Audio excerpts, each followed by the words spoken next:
Hello all, this is Dswank. I am in real life at Vance Air Force Base in Oklahoma for their 75th anniversary air show, and I thought it would be interesting to record things. Already I can see a B-1 and a couple of transport planes, so here we go. Let's see.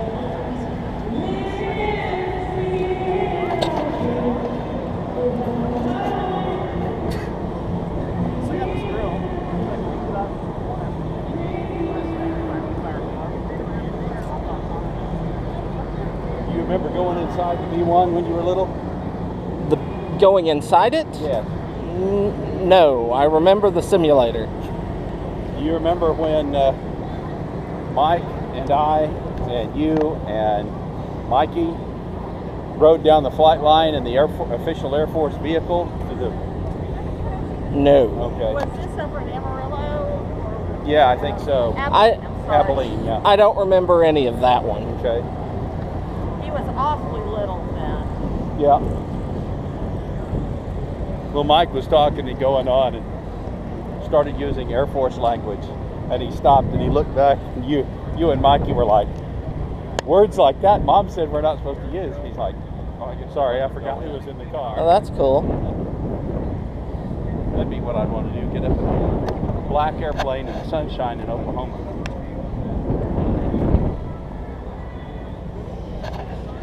I'm always baffled at just how big this thing is. Cruise missile mounted on it. Yeah.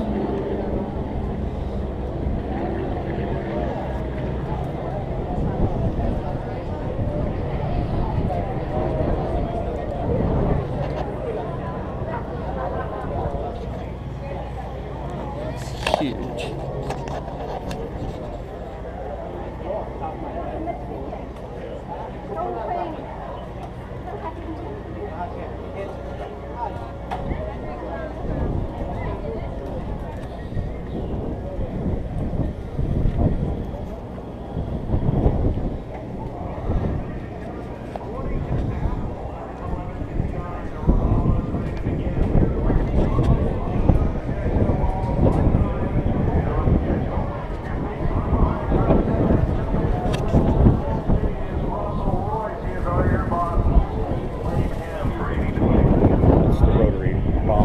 Yeah.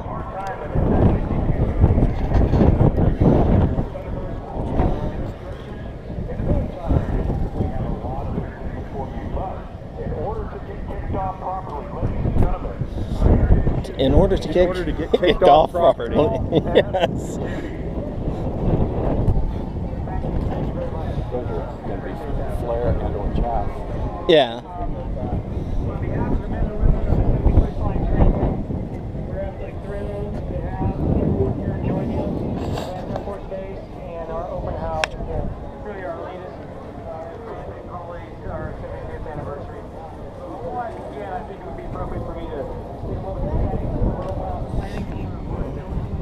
Okay.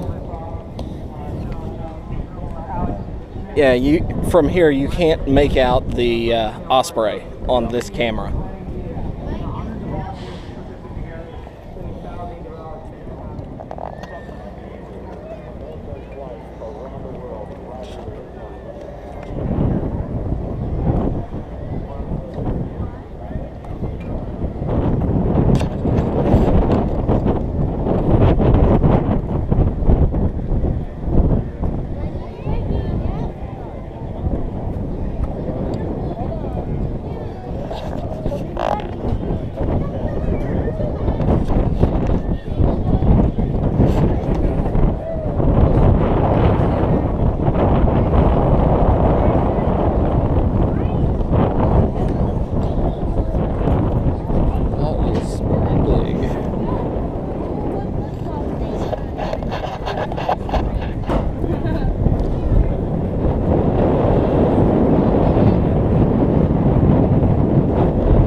there's a lot of stuff in there. Well, and it's all. I would have thought that. Well, it's not just a tube of fuel. Well, I figured that would be a little heavy. Right. And the tank is going to be very low across the center. Yeah, it's probably wing area.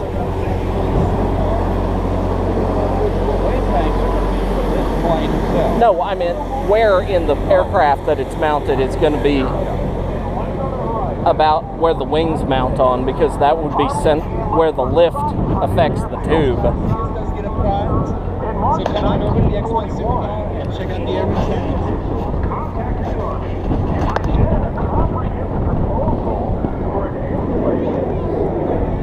Right here to Enid, Oklahoma. 9 days after Pearl Harbor, the first class of aviation cadets arrived in Enid. Well, the installation didn't have an official name until February of '42, when it was named the Enid Army Flying School.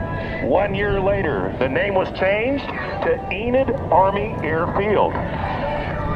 During the war years, nearly 9,000 students in 37 classes graduated from pilot training right here in Enid, Oklahoma. After the Air Force became a separate service in 1947, the installation's name changed to Enid Air Force Base. It wasn't until 1949 that the base took on the name of Vance Air Force Base in honor of Lieutenant Colonel Leon R. Vance Jr., who grew up in Enid and was posthumously awarded the Congressional Medal of Honor. Ladies and gentlemen, that's where we came from. Okay. 5 wonderful years. Then all of a sudden, this order changed. Yeah,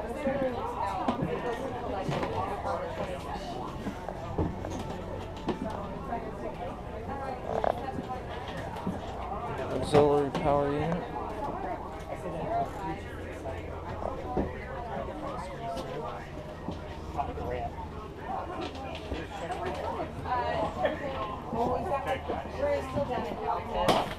Okay, we're going to go down and watch this thing. Is that like the one you did the biology?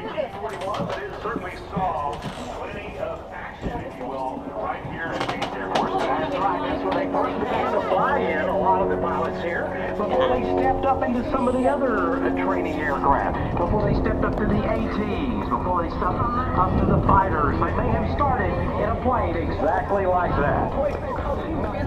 That's right. Nowadays, young pilots will come into Enid, Vance Air Force Base, and they'll probably spend about 6 months in the T-6 Texan, the Texan II. Then they may transition to the T-38 for a few more months, and then possibly... Let's see if I can get...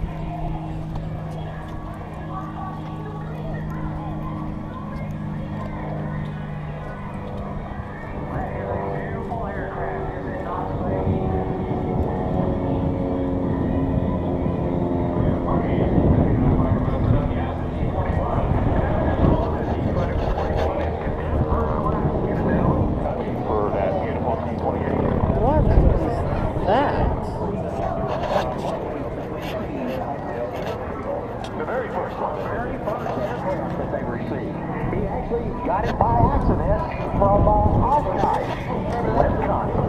There you go.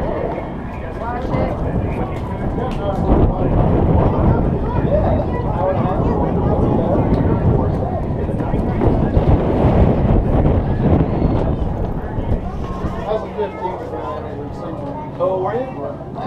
There was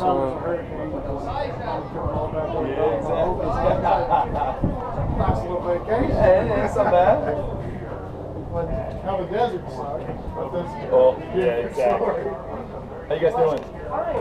This is we fight forest fires with this. We fight forest fires with it. We call it it's called the MAFS, MAFFS, Modular Airborne Firefighting System. Yeah, slurry bombing. You've probably seen it on TV, all the orange slurry coming out. So that's all the slurry goes in this big tank here, 3,000 gallons of it. We pressurize that with obviously with some air, and co-pilot pulls the trigger and out it goes. Cool. We can That drop. looks complicated. all of it like right now. Yeah. Yeah, I mean, it all the goes. buttons and screws and wires and stuff. That was cool. Yeah. Thank you. You're welcome, guys.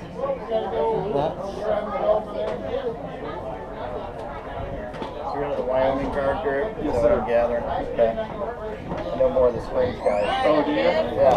Do you know Ty Little? Yeah, I know Ty really well. Yeah. We office about 6 doors apart there. Oh, do you down there in Brookfield? Yeah, or what? Centennial? Yes, Centennial. Yeah. That's awesome. Good old Ty. Yeah, he's still hanging around. He's work, yeah. Oh, yeah, Scotty's good? Yeah. Okay.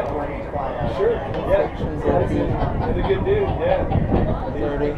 That's awesome.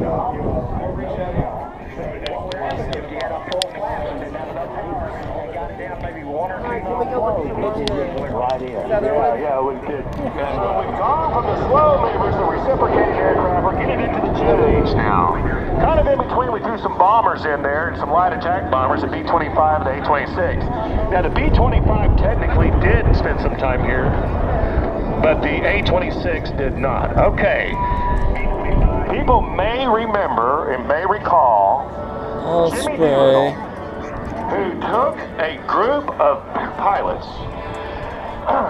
taught them how to fly these B-25s in a very short field environment. They didn't care about landing, but only taking off. Why? Because they were going to take off from the USS Hornet aircraft carrier in an aircraft not designed to operate from a carrier. It was called the Doolittle Raid. That's when they invaded Japan, and it was the most famous raid in World War II. Among the most famous raids in World War II.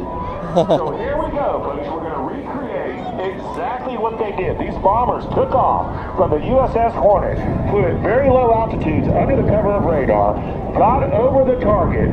Some of them deployed their bombs, dropped their bombs, and then they were pretty much on their own, Jody. They knew that they were not going back to the carrier fleet. These aircraft flying over the skies of Oklahoma, that's for sure. Well, also, if you ever see movies where So they you were can flying barely the see the thunder modes. 15 going into supersonic speed, these were the chase plane. Right. The T-33, now coming by right now, that's the T-37 Tweet. Side-by-side twin-engine aircraft manufactured by Cessna. Another one of our training aircraft coming by. All right, boss, what's coming up next? Looks like we're going to have another pass from that beautiful B-25. Here she comes, double dog. At the controls, Beth Ann Jenkins from Georgetown, Texas. It's a tough little lady, too, I tell you. She flies this thing all day long. This airplane that's coming by, there goes the T-28 for a quick pass, surprise attack, but right behind him is the Marine B-21 Double Dog, part of the Commemorative Air Force, the largest flying museum in the United States. Let's watch Double Dog as she flies by. It's a 1943 North American B-25.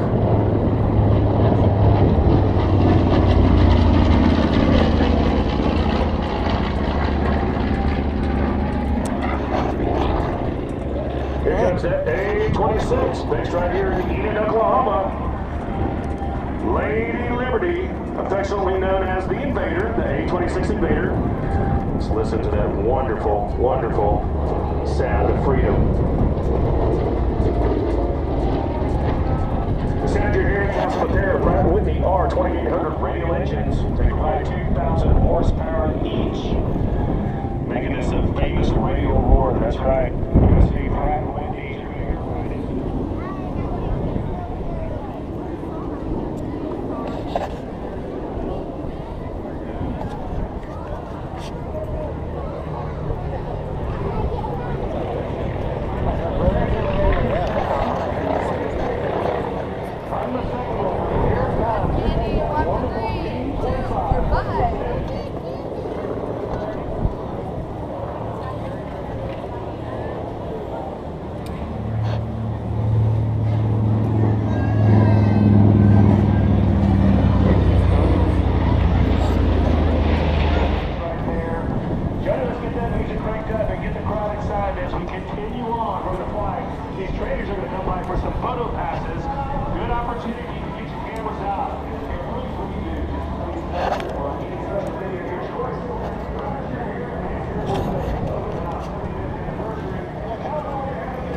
pickups this week right now are very quiet, I might add, so it's kind of hard to keep up with Cool. it coming in.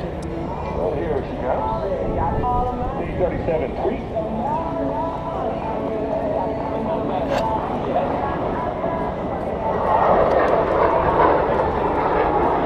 I wonder why you don't paint that, but probably radar systems, if I had to guess.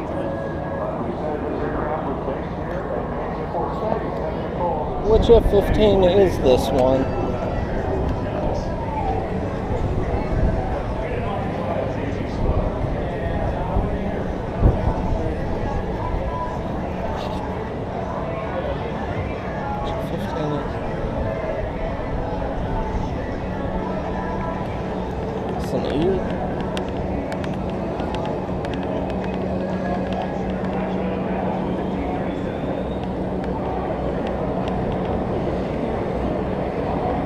Obviously, this one flies.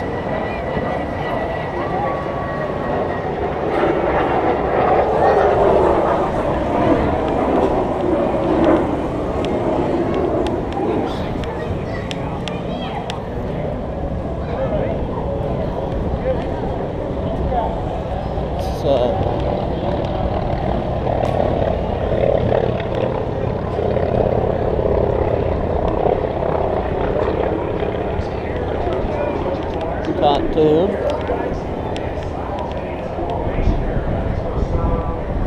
It's got the machine gun.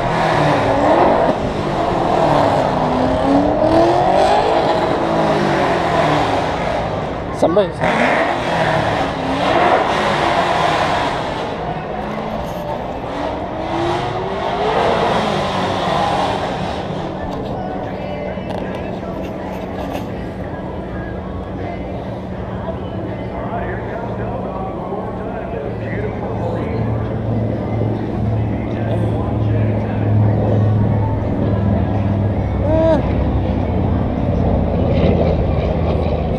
visual differences, I think. Here comes that beautiful A26 Invader at the controls. No, they're the same. Oh, somebody's doing it. Ah. It looks similar because they're biplanes, but yet they are separate. Couple of biplanes there. Design and engineering. Our pilot today in the big white airplane, the Spearman, is Gary Rauer. The aircraft ended 1942 PT-17, but it's on. Let's go to the Corsair. Been a lot about Corsairs recently on the internet.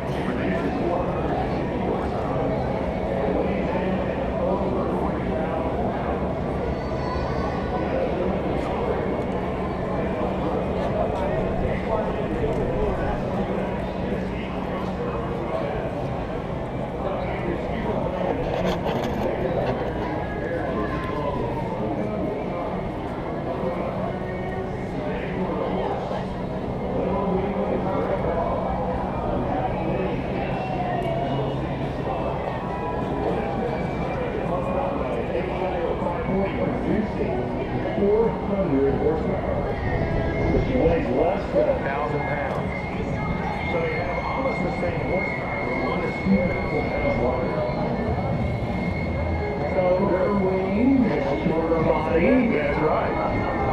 So these flag formation is hard enough, as you might imagine. The tri-flag formation is very dissimilar aircraft, as they accelerate and stall at completely different speeds. The pitch can outrun the steerman any day of the week. But the steerman going downhill can really pull the power back and force the pitch. You're having massive power adjustments just to stay with the steerman. 200 pounds, wow.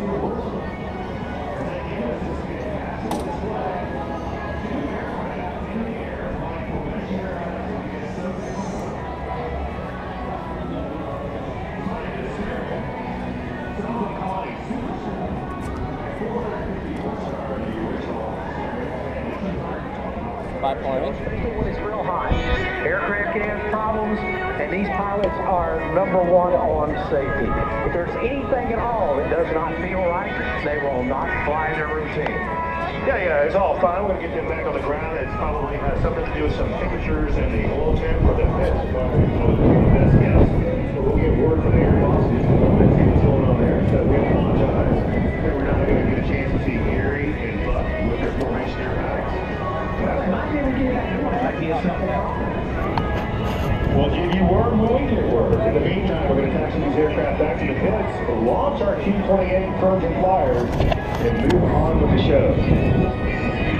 So Jody, I'll tell you, the T-28, you know, it's so interesting to listen to the sound of a T-28. And do you know what makes the sound of a T-28? We just heard Ron Morrill's aircraft go by about 3 times, and it made that fantastic roar.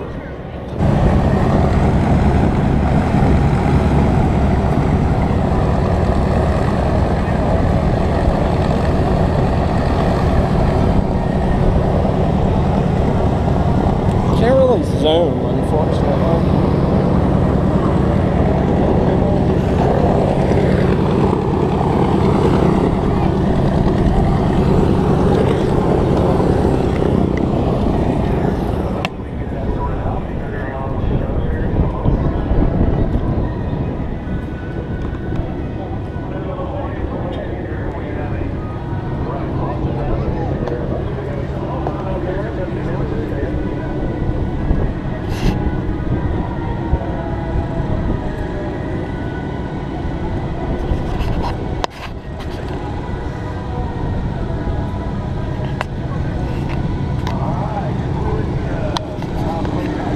Oh, it's one of the night fighters.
I would try and get some of the aerobatics that are being shown over the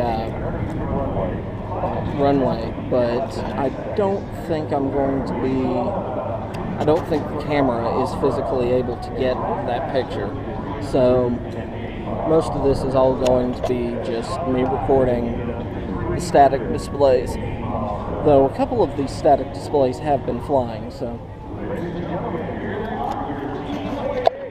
Trojan Flyers, to the right. As is on the wing of Chip Lamb. Watch now. We're going to show us their opening maneuver called the formation split loop. Launch your aircraft in formation. As they're going just behind the leader, watch as he maintains close position with lightly Chip Lamb.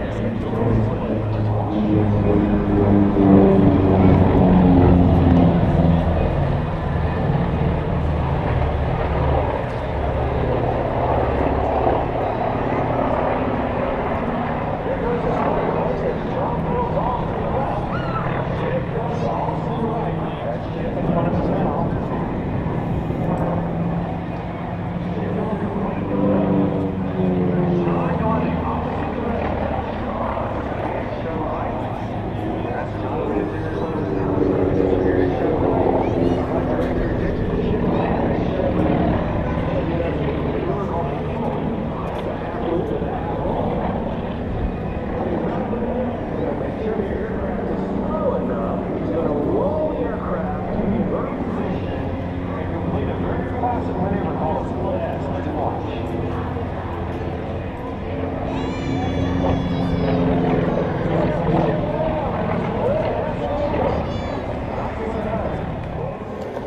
This is the one I thought was the pusher-puller. And it looks like I'm right. I don't know what they mount under the wings.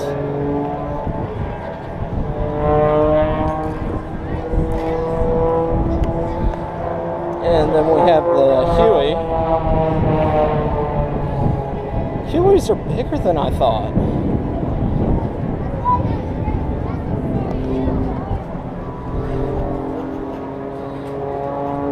Training helicopter. Okay.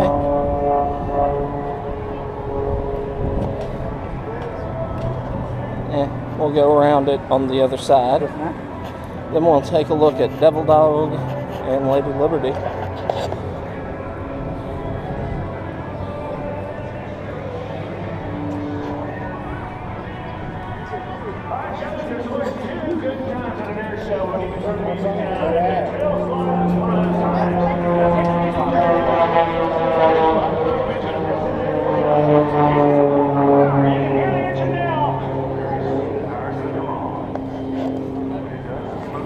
Okay, and they've covered up the P-top tube, I think. No, that's just a hanger.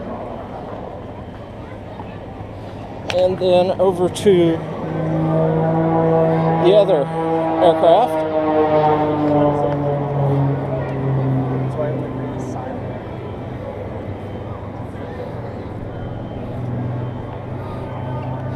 Okay, this is the B-24. Yeah, B-25, B-24.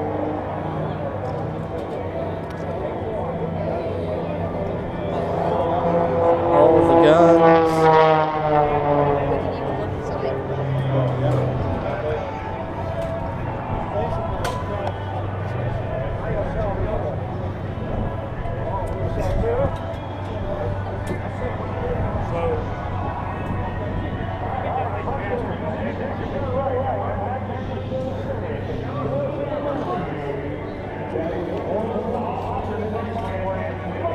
Emergency rest.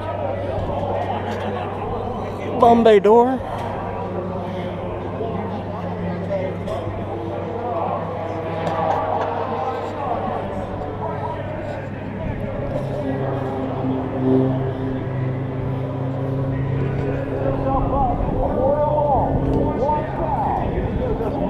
And then the night fighter.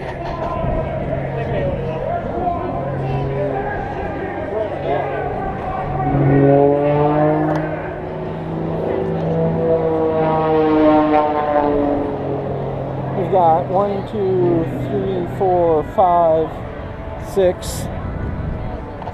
6, 7 more to look at.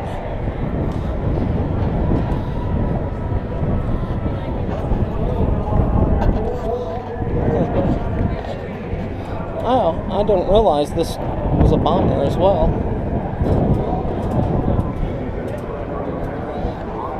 Nose art. Excuse me.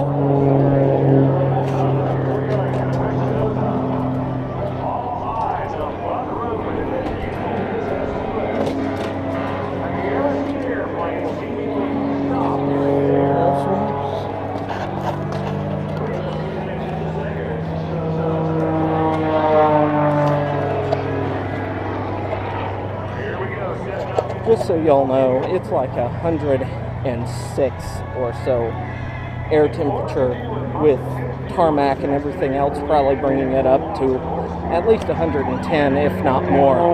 So that's why I'm not doing things like waiting in line to look in the cockpit of some of these aircraft, because I just don't feel like waiting that long. Ooh, a Sabre.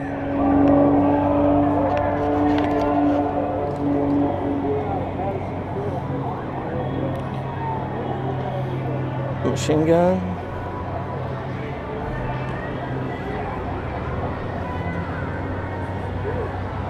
Oh, excuse me.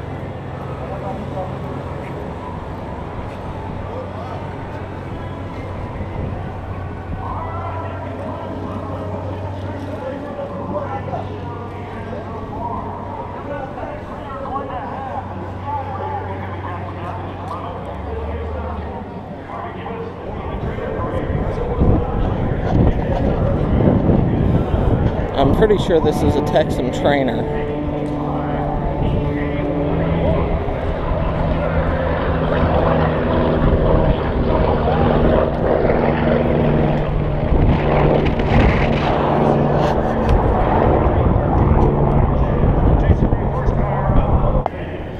Alright, don't know when the video crashed. Hopefully it was fairly recently. But I'll cruise by and take a look at a couple of the aircraft, the cooler ones, a second time. But now I am on Dswank. I believe it's a Shooting Star. I think it's the 86 Shooting Star.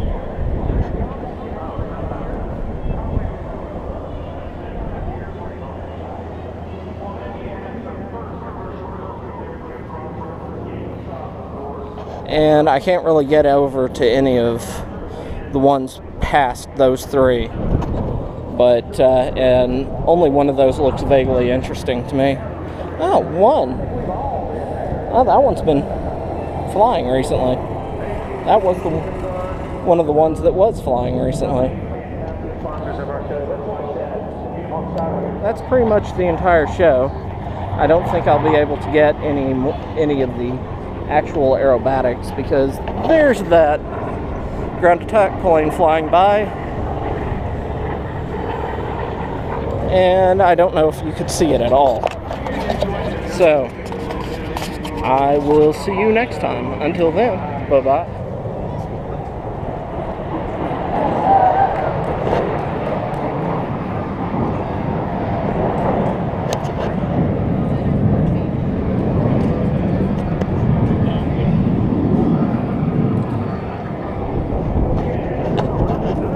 I don't know if I'll get anything, but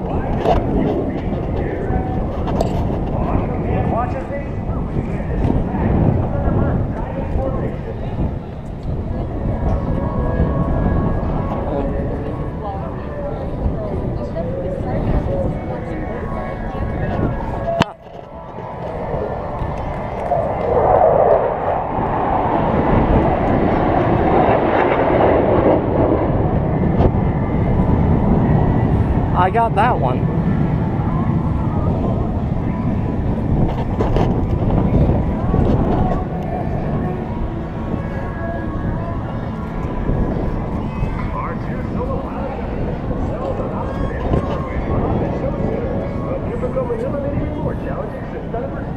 Here they come again.